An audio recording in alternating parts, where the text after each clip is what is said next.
अब उस शख्स के अलावा मेरी नज़र में कोई शख्स ऐसा नहीं है।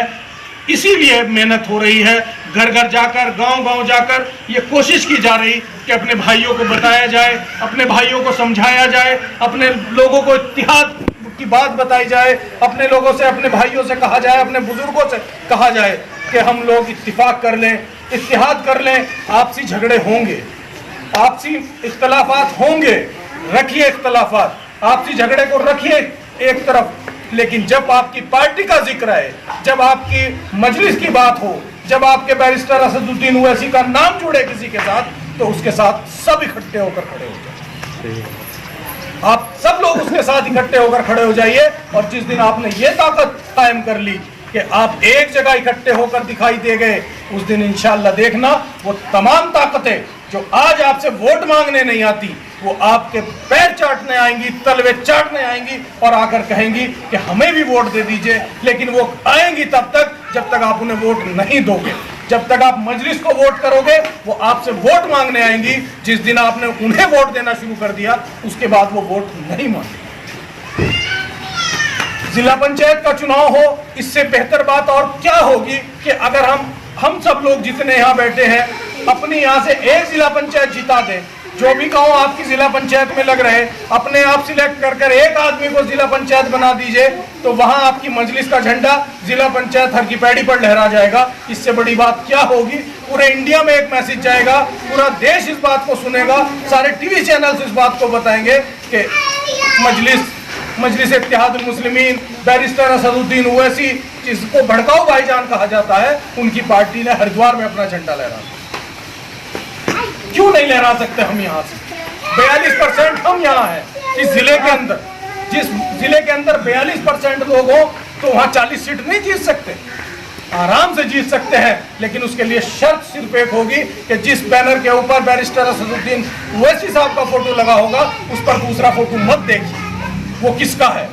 उससे मेरी पार्टीबाजी है, उससे मेरी लड़ाई है, उससे मेरा झगड़ा है, उससे मेरा इख्तलाफ है, मत देखिए।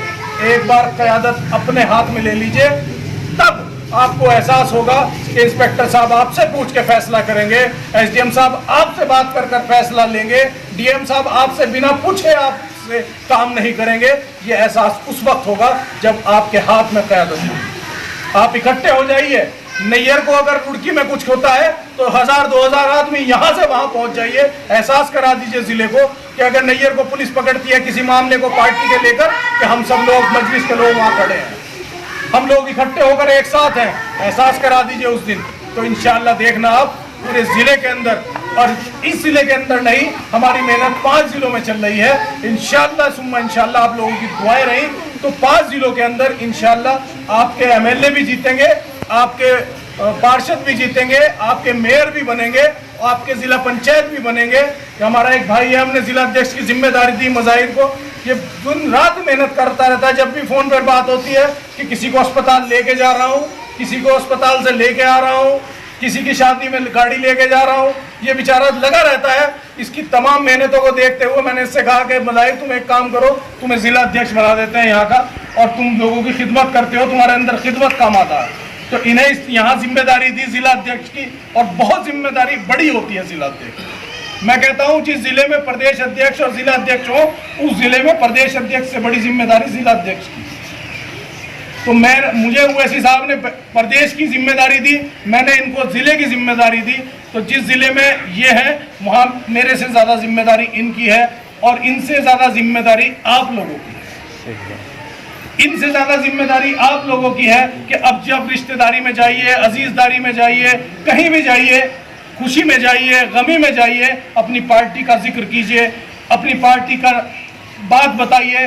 नौजवान बच्चे मोबाइल पर बैरिस्टर साहब को सुनते हैं, देखते हैं, समझ गए हैं। हमारे कुछ बुजुर्ग हैं जो वो भी समझ रहे हैं, वक्त के हालात को वो भी देख रहे हैं, बच्चों की बात वो भी सुनते हैं। मोबाइल सबके हाथ में है, सोशल मीडिया पे सब कुछ मौजूद है, यूट्यूब पर सब कुछ मौजूद है।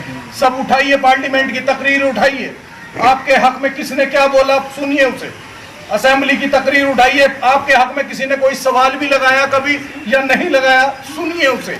आपके बच्चों के हुकूक की बात किसी ने की या नहीं की, सड़क नाली खड़ंजा कमीशन सब कर लेंगे।